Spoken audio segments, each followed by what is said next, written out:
Welcome to Living Multidimensionally, where we explore what it really means to be a soul having a human experience in a world that is far more magical, interconnected, and alive than we were ever taught to believe. I'm your host, Jillian, an Akashic Records channel, energy healer, and multidimensional guide. And this podcast is a space where we peel back the layers of the seen and unseen worlds. Here, we talk about the messy, beautiful, deeply human parts of life, and the moments that remind us we are ancient, infinite, and connected to something so much bigger. Here I explore with you and guide you through the many layers of the spiritual journey. At times, I'm joined by friends, teachers, healers, and fellow travelers of the spiritual path. People who live with one foot in the physical world and one foot in the energetic realms, as we dive into the modalities, experiences, past lives, initiations, and everyday magic that shape us.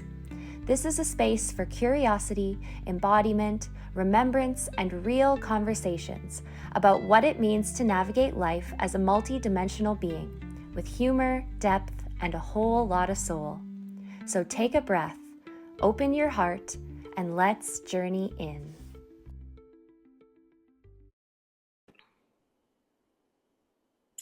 Hello, everybody. Hello, Sabrina. I'm so excited today for today's podcast. It's going to be juicy, I already know. Me So too. today we have Sabrina Vedette Elmaliah. She is often called a womb healer, but that title barely scratches the surface. The way I experience her is a priestess of embodiment, someone who holds deep reverence for the body, for life force energy, and for the sacred intelligence that lives within the womb. I found Sabrina online after stumbling across one of her free guided activations. And during that activation, I felt something move through my body that I had never experienced before. It was ancient, alive, and deeply awakening. What makes me smile now is realizing that I had been asking for exactly that, which was a deeper connection to my body and my creative, life-giving energy. I went on to spend a full year inside Sabrina's program, The Jeweled Womb, where we worked with chakras, yoni gems, and ancestral healing to reconnect with the womb as a source of wisdom, safety, and unconditional love. And that work introduced me to ancestral healing in a way that profoundly changed my relationship with myself, lineage, and my capacity to receive. Sabrina brings an extraordinary presence into every ceremony she facilitates. Her energy is felt through the screen, the room, and through the body. She holds space with precision, devotion, deep attunement, and she is truly a master of the craft. I later traveled to New York to attend her in-person retreat, and that is where I experienced her heart on an even deeper level. Her nurturing presence and unconditional love saw me in a way that I had always hoped for, and when you're in ceremony with her, life genuinely feels magical. Since then, our connection has deepened. Sabrina has supported me in reconnecting with my inner child, navigating relationships and life transitions, and creating very profound shifts in as short as one session. We mirror each other in many ways, and it has been an honor to support her as well through my own work with the Akashic Records. The womb healing I experienced with Sabrina, combined with my connection to the Akashic Records, has allowed both my personal healing and my work with clients to deepen in ways I never imagined possible. Sabrina is a mentor, a guide, a devoted mother, a business owner, and a woman actively healing her ancestral line for generations to come. So it is such an honor today to welcome her into this space. Welcome, Sabrina. Aloha, sister. And when I say that together, when I say aloha, spirit of love, and I say sister, as in kin, as in relation, as in, my soul tribe, I mean both of that. Thank you so much for what a beautiful introduction. I'm honored. I'm honored to be in the space of a woman too that has been an entrepreneur since the beginning, like I have been, understanding deeply that we are meant to carve our own path in this world. I'm honored that you have really devoted yourself to womb healing and to the womb work and how you have been able to integrate that through your entire body and through the body of work that you offer humans and women. I've experienced the womb healing sessions that you've held that have been inspired and integrated into your Akashic Records reading. And I've experienced how you hold space in multi dimensions. And I'm honored to be here on your podcast, connecting with your community. Thank you for receiving me. Oh, I love you. Yeah, receiving all that. Yeah, no, I'm so excited to have you. I think that, there's a lot of information out there. There's a lot of people saying that they do the thing, but like you really do the thing. And so I'm excited to share you with my community and hopefully even more. We both know how important and powerful this work is. Mhm. So, and it's one of those things that is really hard to put into words. So, but we do our best to put it into Yep. words. Yep. You kind of got to be there. If you're out there listening, we're really going to invite you into a deep listening in this podcast. Pull up a chair, sit down, have some tea. This could be the moment that changes the trajectory of your life forever. Literally, so true. Hmm. It absolutely, well, womb healing absolutely changed my life. I was reflecting on it this morning when I was writing your introduction, and I was thinking like the connection I have with my body now and my intuition is something I dreamed about back in the day. Like I never thought Hmm. I would have this. And so it's just wild how, you look back one day and you're like, whoa, so much has changed, even though sometimes it feels like nothing has changed. So, Hmm. yeah. Yeah. Yeah. Amazing. So, to introduce you a little further, can you share with the listeners who you are beyond the labels? So, the soul behind the work that you do. Of course, I fully identify with mother. And this is not just through the physical birthing of my child, though my daughter, though that did build the bridge for me and that transition between the maiden archetype and the mother archetype. It consolidated that within me. But who I am and what I've always been is in some way in the mother archetype, right? It has always been my passion to support others in their becoming. It's always been a devotion of mine to create spaces for my kin to shine and evolve, even from a very young age. And so, who I am beyond a womb healer, beyond a yoni priestess, is a space that is regulated, safe, connected, not only to my spirit, but to the spirit of the divine, to the earth mother herself. I consider myself in relation with the trees, with the rivers, with the plants, with the animals, and I'm here as a conduit, right? A conduit of these sacred energies. I'm here to remember myself and I'm here to support you in the remembering of who you are because ultimately I deeply care about our planet. I deeply care about the dolphins. I deeply care about the children. I deeply care that we are able to not only preserve what gifts we were given to live into in this lifetime, but to create a more beautiful world for our children and for all generations that is to come.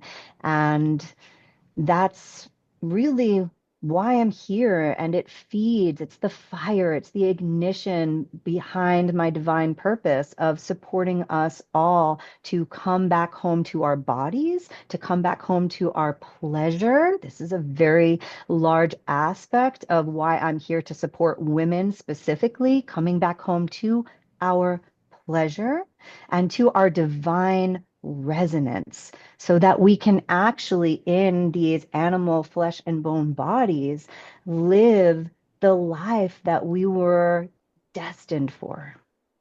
Yes. Ah, so much coming through as you're talking. I'm like, first of all, I was thinking about the mother tree on Avatar. I was like, Sabrina's like the mother tree. I don't know if you've seen that movie. But then I was really remembering this moment that we had at the in-person retreat when we did on the I think it was the last day, maybe the last night, where we all dressed in were we in red or white, but we went around the fire and we shared reflections with one another, and you shared this reflection with me, which was just like so mother energy, so powerful. Like you spoke to me as though you were my mother, and you said things that I've never heard, and I like can perfectly remember like the glow around you and like the energy that was there. So you saying that you resonate deeply with the mother is like so spot on, and your energy is definitely that emanates from you. So I love all the different components of the work that you mentioned, that I feel like you wrapped up everything you do so perfectly with you're here for the now, but then also for the future generations. And looking ahead at the future, we have to heal the past, and it Mhm. all comes together to the now. But also the pleasure component, because being a human in the flesh, it's like, what are we doing here if not to enjoy it, if not to have pleasure? And so it is so sad that so many are disconnected from that, because it's one of those things that, once again, you have to feel it to know, like, okay, yeah, this is worth it. Oh, this is why I'm on the planet. Oh, yeah, okay. And now I want to create. Now I want to Mhm. express, you know? So, Mhm. yeah, so. Oh, you know, I sit with women often, of course, but and I get to hear stories.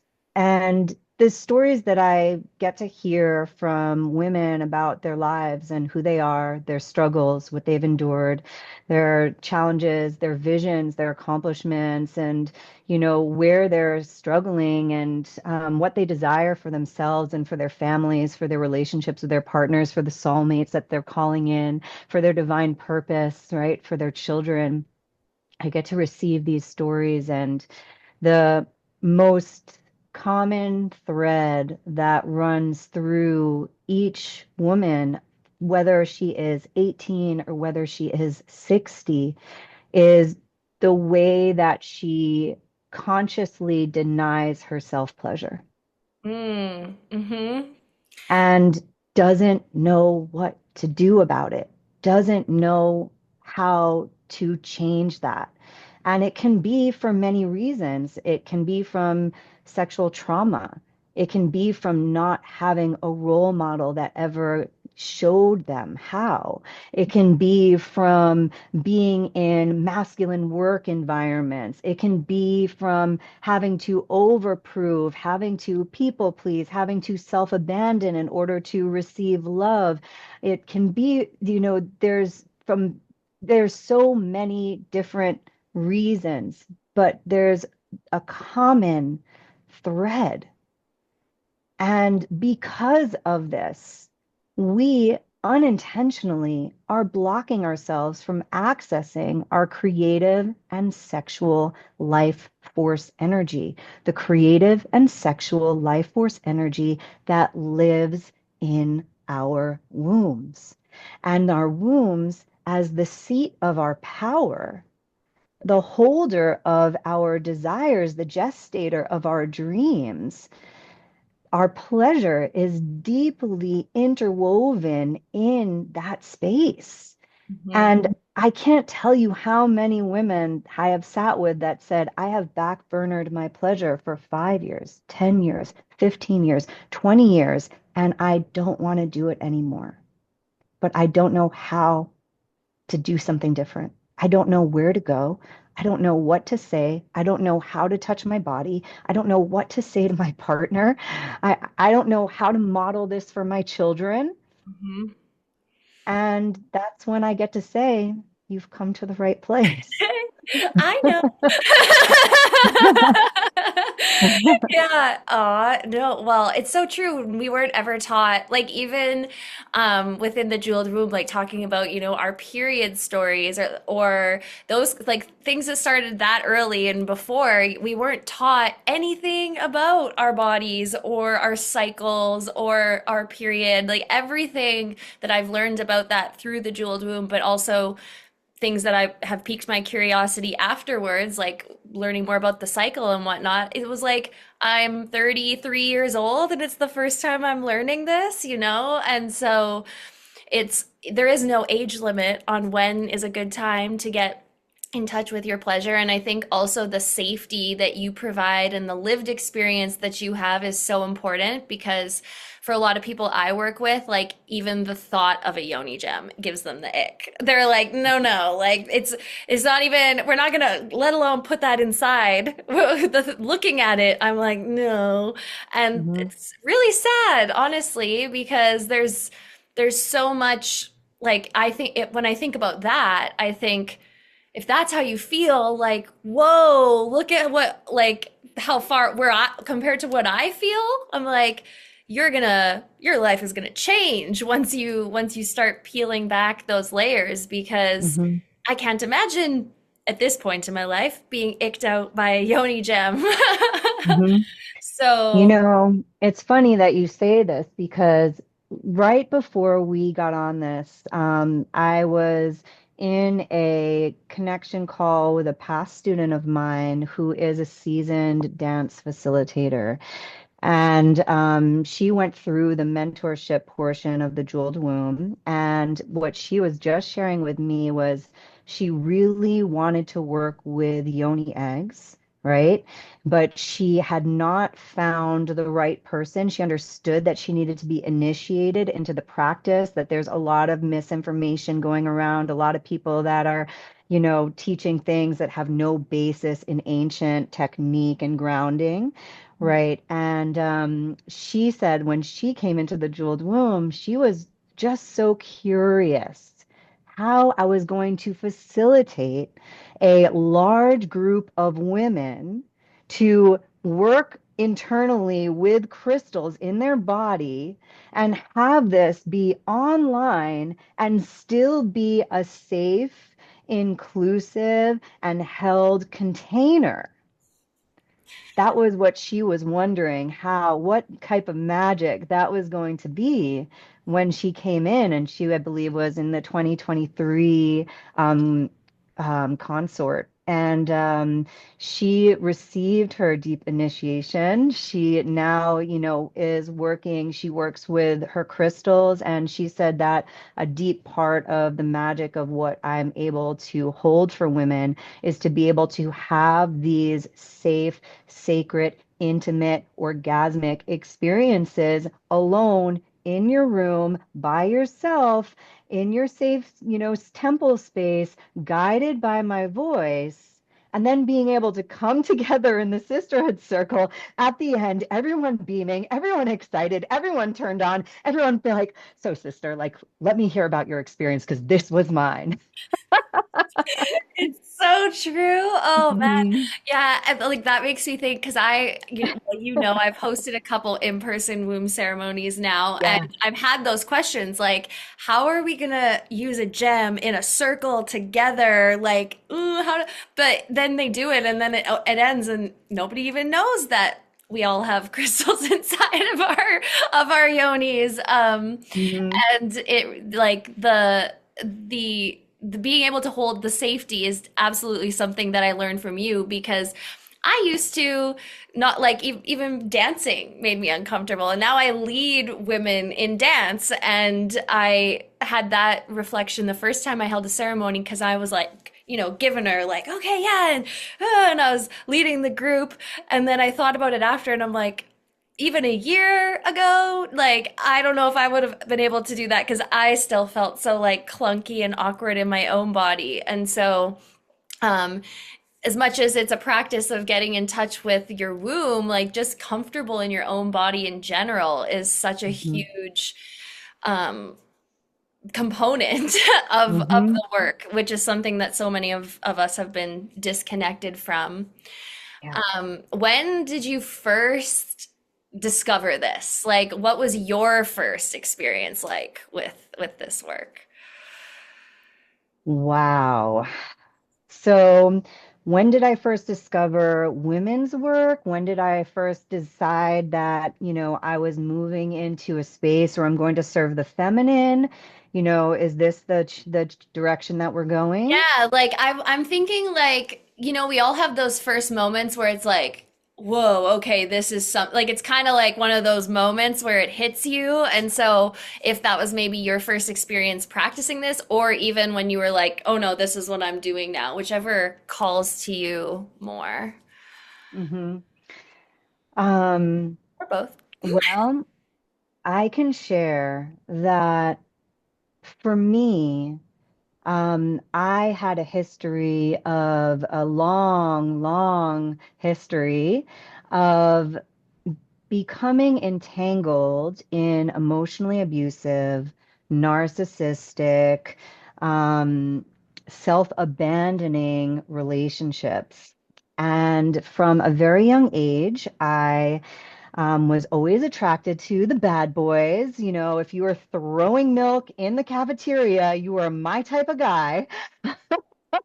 I can relate. Yeah, I remember in high school just sneaking out of my mom's house, one step at a time, down the stairs, passing my parents' bedroom, running out the back door, meeting the guy on the motorcycle down the hill, driving the motorcycle to the all-night coffee shop, smoking cigarettes, drinking coffee till 5 in the morning with 21-year-olds at 15, like, this is it. And like I was attracted to men that were emotionally unavailable, that were notorious for causing trouble. And I just saw them as the diamonds in the rough, saw their potential. Anyone else out there resonate? You see in the potential, and you know that you are the one that can save them. You are the one that You you can see who they prove really are. who they really are. Yes. And, not only that, not only do I really see who you are, but if I can prove myself worthy of your love and attention, then I can redeem myself from the Father's love that I never feel that I received. That Mhm, I can heal the story of my father's, leaving our family, and make myself worthy. mhm, And so that is the story that was underneath that. And that is how I drew men into my world for to solve this problem, to fix the wounding of my past. mhm, And that is how I entered my relationships, of course, unknowingly. And there was one very specific relationship who I thought was my twin flame. Anyone else relate to that? Like, he's my twin flame. And we were in a 7 year on and off relationship. He was, um, a ganja trafficking Rasta man. And I thought I had found my king. And I remember being in Paradise, California, sitting on his couch. And at this time, I'd really isolated myself from my family, from my mom, from my sister, from anyone, from my friends, anyone that was going to tell me this was a bad idea, mhm, I cut off. Anyone that was going to tell me this was not going well for me was cut off. And I mhm, remember sitting on his couch and my mom called me and I was like, oh, I hadn't spoken to my mom in months. And I'm looking at the phone and I'm like, sure, why not? I'll pick up the phone. And I pick up the phone. I'm like, hey, mom. She's like, hey, Sabrina. I'm like, hey, Vedette, because that was my name and I renamed myself and I was going by Vedette for many years. And, my mom's trying to have a conversation with me. Meanwhile, this, man is in the background yelling about some weed deal gone wrong. And my mom's like, you know, Vedette, one day you're going to wake up with a knife in your back. And I was like it hit me. And I was like, whoa, like, do I want to die? And I can tell you that I did consider that. There were times that I had come so low in this relationship. I had thought about it, but not really the act of, killing myself. More like what would other people think if I wasn't here anymore, Hmm. you know? And so that night, I was laying in bed with him fully clothed, hood on, full sweatsuit, all the way on one side of the bed, me curled up in a little ball, feeling worthless on the other side, and I was thinking about that. Like, do I want to wake up with a knife in my back? Like, what does that actually really mean? And I had a deep spiritual awakening where I felt the Great Mother enter into my womb, and I saw this golden evil eye, and this golden evil eye was beaming its energy out from my womb into every part of my body, into my heart, into my yoni. And it was just saying, there's more for you. There's more for you. There's more for you than this. There's more. There's more than this. And just have full body chills even, saying it because I remember so viscerally, and I still feel that. And I'm half Egyptian. The evil eye is a very profound symbol for me. And so I woke up that morning and I was like, I'm leaving. And it took me 4 months to leave because I had to plan my escape, and everything had to be perfectly timed. But when I left, taking my dog with me, my spirit dog, and after writing all over, carving into the cutting board, "This is a house of lies," writing all over the mirrors, "You're a womanizer and a liar," like all the things all over the house, staged perfectly, got into my little two-door Honda Accord and drove back down to Venice Beach, Southern California with my dog and my belongings. And, I made a promise to myself on that day that I was going to give myself an orgasm. And when I did, that I was going to heal myself. That was going to be how I knew I was healed, because I was worthy of pleasure, Wow. because I was So worthy of profound. sensation, Yeah. because I was worthy of I was worthy of more. Yeah. And so, that began a journey, a journey of how was I going to give myself an orgasm? How was I going to Had you feel ever had again? one before this, or this was like I I had had orgasms before that, but I had never given myself one. okay. I had never taken it upon myself to explore my body in that way intimately. I didn't self-pleasure before that. I was very sexual and always have been. It's just been a part of who I am. I'm an 11/11 Scorpio.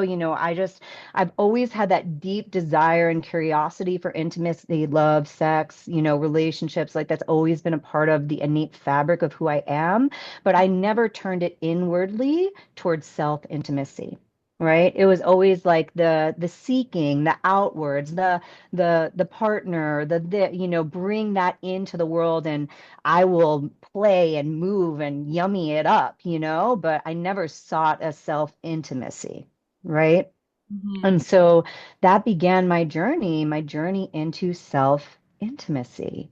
That is when I started studying with teachers. That is when I joined the Obsidian Womb Sisterhood and learned from my mentor, Aya, about the Obsidian Yoni egg in 2018 with her year-long apprenticeship. That's when I discovered, the Tao Tantric feminine arts, working with the Nephrite Jade Yoni egg. That's when I discovered my mentor, Sophia Tom, with dance, with the Temple Body Art School of Tantra and Sacred Sensuality. And I joined the Embodied Feminine Leadership Program that took me to, I was already in Costa Rica, going there 3 months a year, like that. I went into her programs. That this was, I mentored with Maria Stark and learned how to listen to the voice of my womb and then actually make songs and sing, and became her assistant in one of her rounds. I did whatever it could. I didn't have a lot of money. I just had my feet, I had my backpack, I had my will to learn, and I had my desire to give myself an orgasm and a desire to know what this was all about.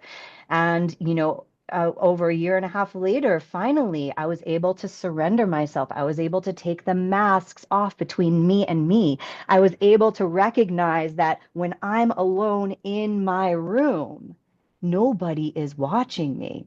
I Hmm. like to say Jesus isn't watching, even though I would never grew up like Catholic. It's like Jesus isn't watching, God isn't watching. It's only me and my thoughts. Hmm. And I was able to surrender to myself and unmask and de-shed. And that was when I knew that I was healed. I claimed it. I proclaimed it. I'm like, this part of me is fucking healed, And that's when you are born in you, like, I have to share this. Yeah. Uh-huh. I I have to share resonate with this. the having to share. All women need to know about this. Everybody needs Yes. to know. Let's go. Soapbox Literally. time. Imagine how different the world would be if all women got that experience, the self-pleasure. Oh, wow. Oh Mhm. my gosh. It's hard Mhm. to imagine, but Yeah. um wow, that's such a I love that story and I love how it's so like so you and like such a good like I'm gonna give myself an orgasm, like that was your spiritual awakening. I love that because it's so all encompassing of like everything that came to you afterwards. And I do like the irony of your mother being the one to be the messenger of God, of like the sword or the knife in your back, and you realizing that you're the mother, like that's not lost on me either. That's very powerful, like God speaking through your mom at that time. Hmm. Because sometimes you know that you hear that one thing and it just hits, and you're like, oh, I've heard Hmm. that 70,000 times, but boom, suddenly it hits. That Hmm. sounded to me. And then just, I think it is also so important to acknowledge that when you make that decision and like when you set out on the way appears. So like the right people come to you at the right time. And Hmm. despite maybe not having a lot of money, like I know for myself, I also have always, that's something you and I can both relate on is the money stuff, but Hmm. it's never been, it's always been something that I've worked with and through, and the right people with the right programs or the right deals or the right trades or whatever, they always come through if it's Hmm. for you and if it's what you need. So Hmm. I love that whole story is so powerful and such a good, like, description of what it's like to start to live multidimensionally, as the title hmm. of the podcast is. Hmm. Is there anything that you currently are struggling with, that you are using your modalities and using your connection and using your practices to help support you through? Hmm. Well, I wouldn't necessarily call it a struggle. But I am raising a willful and spirited 4-year-old daughter on my own. And it's the biggest blessing of my entire life. I'm eternally grateful for the opportunity to have given birth to her. And, I must call in the practices. When my inner child wants to rear up and say, what are you yelling about? I want to yell too. Those moments when, we are activated through our children, So actually, one of the greatest ways that I'm being able to access the spiritual work, or one of the greatest, not ways, but one of the greatest profound revelations that I've had through accessing this work, being in ritual and ceremony with myself, reflecting on the day, reflecting on how I speak, reflecting on what my daughter is sharing with me, reflecting on her motions, her body, the way that we're communicating, because I desire so deeply to be, the way my mother showed me to be, Mhm. and I had a revelation recently that I was I was not seeing my daughter in this particular circumstance, what I was seeing was how I felt about what she was saying. Hmm. And it was so powerful because here I am in my life, I'm devoted to listening, Hmm. right? That's what I'm here to do, like listen and of course guiding through ritual and ceremony, but you can't hold a ceremony if you haven't listened. And so, I realized that in this circumstance, I was not listening. Hmm. I was just taking it personally and allowing myself and my own emotions and my own child and, to get in the way and be in my own upsetness. And therefore, I wasn't truly being there for her. Hmm. Now, I did this in a ceremony with myself, a ceremony with some candle, some sacred plant smoke, some, some journaling and a deep meditation. And I saw it so clearly. Hmm. And once that happened, I can never go back. I can never unlearn that. I can never be that way again. I love that. Forever. It's changed. It's transformed. It is done, right? Don't need to go to talk therapy about it for another 6 years, Oh, right? those are the moments where it just like you see it so clearly, so differently, and it's like, I can never go back. I actually can't. It has shifted, Yep, it is done. yep. It is done, and that's a big pinnacle of the work that I do with women. Hmm. We are not here to talk about this for 6 years. No, No. chop chop. We're here. We're here to alchemize. We're here to transform. The next evolution is waiting. Stop. Let's not, drag this out. Well, and the talking part is like, I mean, there are times when talking is important. Like, I'm definitely a verbal person. Like, I like to talk to figure my stuff out. But at the same time, the biggest shifts are not from the talking, they are from the feeling. And like, Mhm, that is what happens through the work. And like, I've said it before, I'll say it again, things that can't be described with words, well, there you go, can't be described with talking. Like, I'm not going to be able to talk you into the way your 2-year old felt when it like when she was abandoned. Like that's something you have to feel and see, and mhm, then it forever changes like the now, and it's through those like energetic shifts that happen by being in the body. Um so yeah, I think that I love that. mhm. I love that. And my question was like, when you were doing that experience, did you also like seeing her, listening to her, was there a component of like seeing yourself, listening to yourself and like your inner child and needs and like being able to feel through, like see yourself in that way? Because that's one thing that I have really like I had a really big moment in December where I recognized I wasn't self-abandoning anymore because I was like talking to myself like, what do you need? What are we doing? Like literally having conversation with myself and Mhm, removed myself from a situation that wasn't serving me, and the reflections coming at me were not like, oh, good job, you took care of yourself. It was like, oh, you're selfish, blah, blah, blah. And thought to myself, but no, I wouldn't change a thing. I did a really good job taking care of myself there. And mhm, obviously, like self abandonment is so huge and so deep with so many women. So mhm. I would imagine that would be a component of that experience for you as well. Absolutely. I mean, when we are used to self-abandoning, when we are used to people pleasing, when we're used to overgiving, when we're used to having no boundaries, when we're used to people pleasing, giving ourselves over to, other people, entities, corporations, circumstances, it's natural to do that. As well as we were taught as women, we know this, we were taught to shrink, we were taught to be small, we were taught to not take up space, we were taught to be behind the masculine, we were, conditioned by society even to believe that just being a mother isn't enough. What, you're just a mother? What else do you do? Right? Like, I'm actually doing the most important work in the world right now, right here, unpaid, unrecognized, no big deal.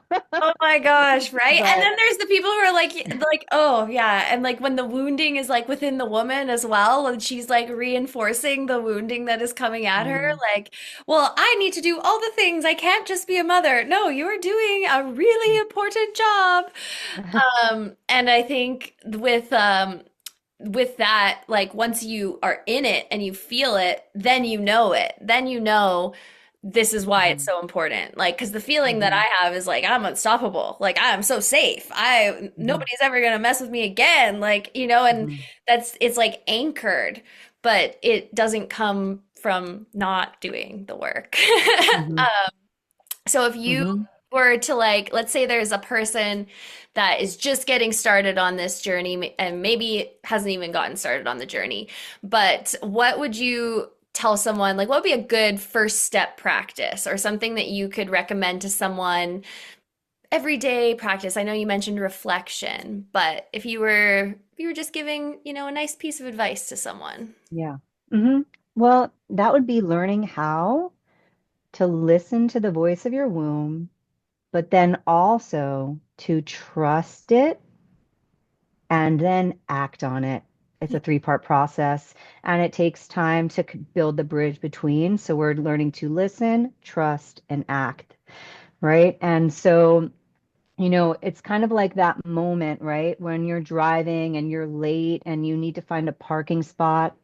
And then you find a parking spot, but then you read the sign and they're like, oh, you can only park here for 15 minutes. And your womb is like, don't park here. It's going to be 30 minutes or more. You know not to park here. And you're like, but I'm late. I'm going to park here anyway. And no one's going to come. It's like, going to be all good, And then you come out and you have a parking ticket. And you're inside, you're like beating yourself up because you knew. Mm-hmm. But you didn't listen, you didn't trust, and you didn't act, right? And it's because the womb usually speaks like this. Mm-hmm, uh-uh, right? It's either that like, or like, right? Yep. And then your heart is saying like, oh, but I love him. Oh, but I'm totally going to be out in 15 minutes. Oh, but, like, That's the part I was gonna say. I'm like, that is such a good analogy because I like even my mind right now, I'm like, that is such a good way to do it because there's been so many times when I'm like, oh, I don't know. But then I'm like, oh, but I'm safe. I'm protected. It's okay. I'm supported. It's like, yeah, you're supported when you make the choice that's in alignment. And like, hmm you got to be able to Yeah. hear that alignment. Like, yeah, I love hmm that. I feel like that makes it so simple, hopefully, to the listeners because there is that other voice that's like, but it's all going to be fine. You're going to be supported. hmm It's like, hmm yes, but you hmm got to listen. And that's when you're in alignment and that's when you're supported.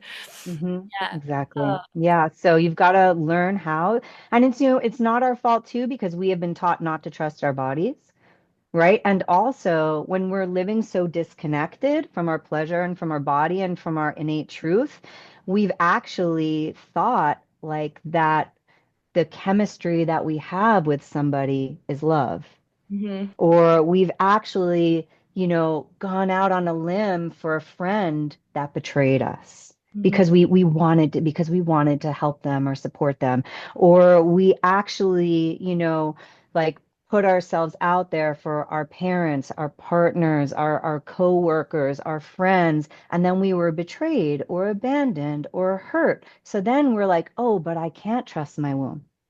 I can't trust my body. My body told me that this chemistry I was feeling with this guy is love, but it wasn't fucking love, you know? So Oh, now I can't trust my body. So that's what a lot of women are actually dealing with. Like, so how we differentiate the difference between, chemistry and compatibility, how we differentiate between like our like listening to our womb and then hearing the right thing, quote unquote, and then following that. But this is where the spiritual work comes in. And this is when women tell me sometimes, oh, yeah, but I have to do it by myself. Like, I want to do this on my own. I'm like, okay, good luck. yeah. Because we weren't meant to do these things on our own. We were meant to do them with teachers. Teachers do not mean you're dumb. Teachers mean that you are seeking higher wisdom, guidance, and knowledge.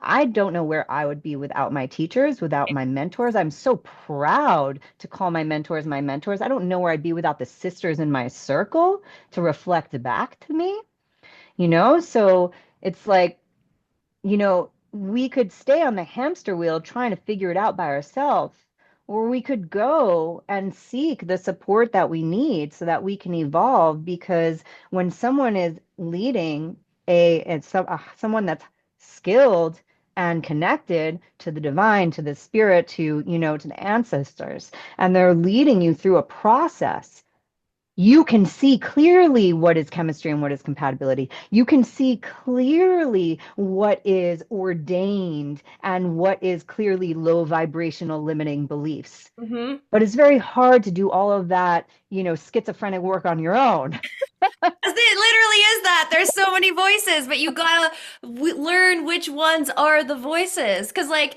even once you do all the work, those other voices will still be there, but you just recognize them and you're like, oh no, that's this voice. And then here's this Hmm. voice.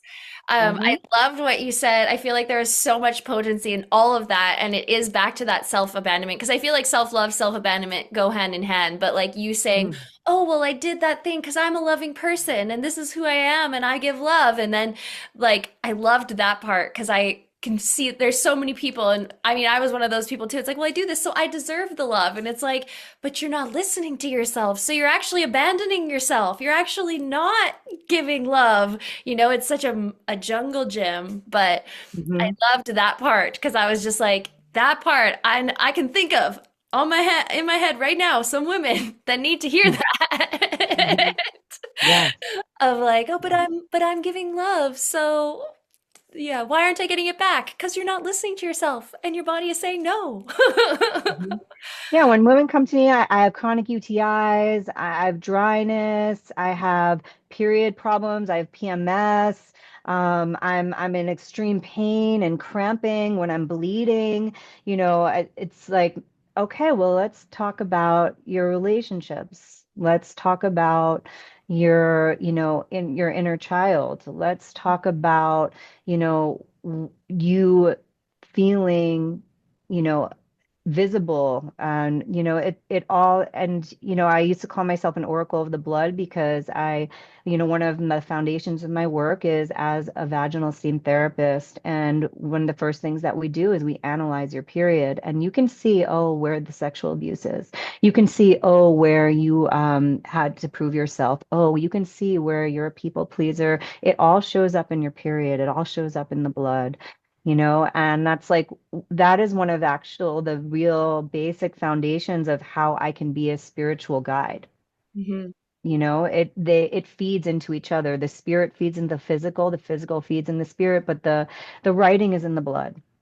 I love it. Yes. Hmm. And it needs to be normalized, honestly. Hmm. I'm like, this is normal, actually. All of you that don't, you're actually the unnormal ones. Like, our bodies are Hmm. the most normal, natural things that there is. Hmm. So, oh, I love that. Well, I could talk to you all day, I'm sure, about this topic specifically. Maybe we'll have to do another episode in the future. Hmm. But I want to do a very quick lightning round. But before that, where can people find you? How can they connect with you? What offering do you have, or what do you want to share about your offerings right now? Hmm. Well, I do hang out a lot on Instagram, and I invite you to join me there. It's kind of like my calling card. You can go visit, watch my content, read in, and see the type of work that women are experiencing with me. And my handle, I'm sure it'll be in the show notes, is sacredlotus.yoni rituals. That's sacredlotus.yoni rituals. And the big exciting thing that I have coming up here is the Jeweled Womb, which is a mentorship and a training. And it is a 8-month immersion into the ancient secrets of the mystic feminine. so that you can rewrite your womb stories to claim your legacy. Yes. And if you want to know more details about that, you can, visit me in the show notes and you can get in touch with me about that.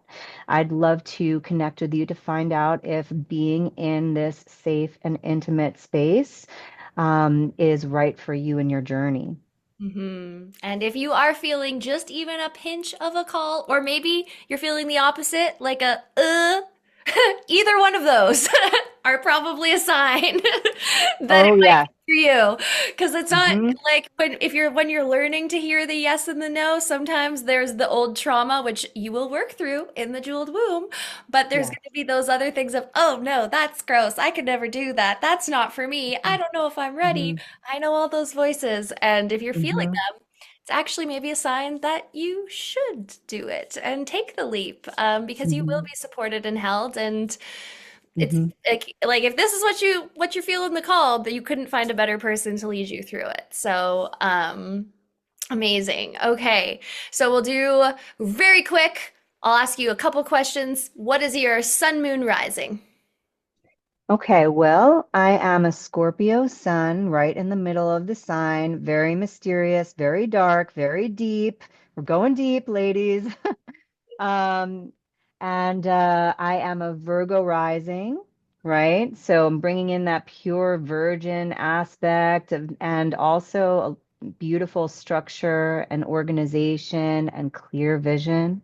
Mhm. And I am a Taurus moon, so I'm just going to stubbornly keep the fuck on going in the direction that I'm going. And I can't even tell you how many times I've been faced with, questions like, shall I continue doing this work? Oh, is it time to get a quote unquote job?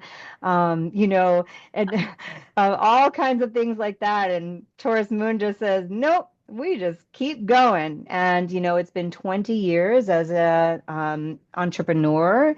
I've been a feminine leader since 2018 when Sacred Lotus was born. I've been holding space for women since 2014 or 15. I just realized that because I was looking back at some old photos and I was like, whoa, that was in 2014, like all in my first like women's vibe gear, my long skirt, and first time inviting women into my home for a full moon ceremony, Ah, So I wow. Oh go my deep gosh. back into the space.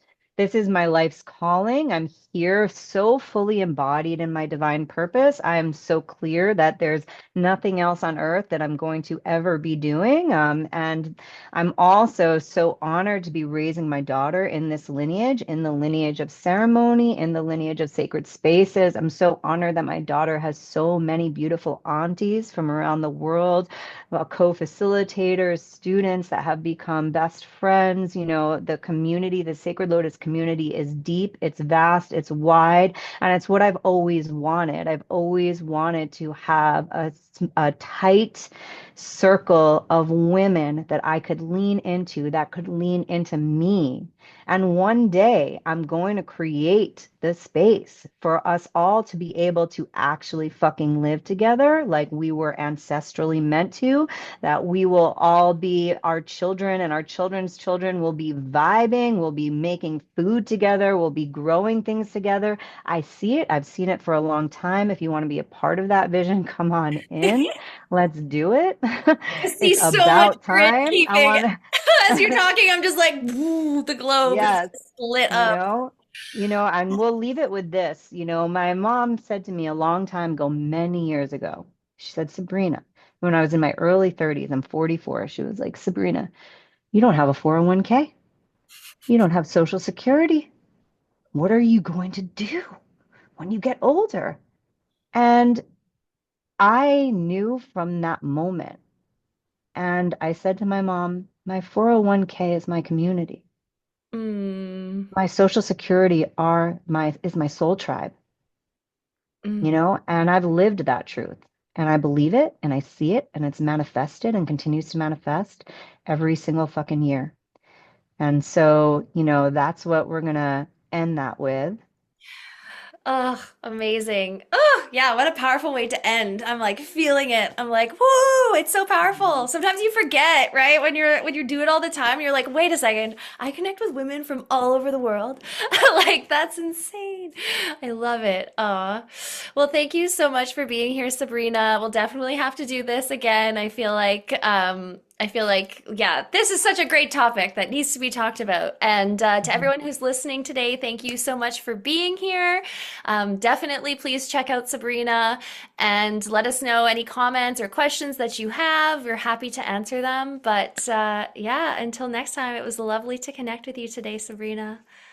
Thank you. Many blessings, sister, and to the community. Aho, we see you. Whatever you are struggling with, whatever you are moving through right now, know that you are not alone. And as soon as you become available for support, support will arrive. Help is on the way. Have a beautiful, blessed day.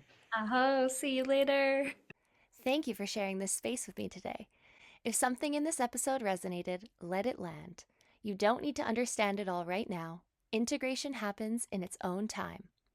You'll find ways to connect and explore working together in the show notes, and you're always welcome to reach out if you feel ready to go deeper. Remember, you don't have to transcend your humanity to be spiritual. Your lived experience is the initiation. Until next time, stay curious, stay embodied, and keep living multidimensionally. May your days play out for the highest good. Namaste.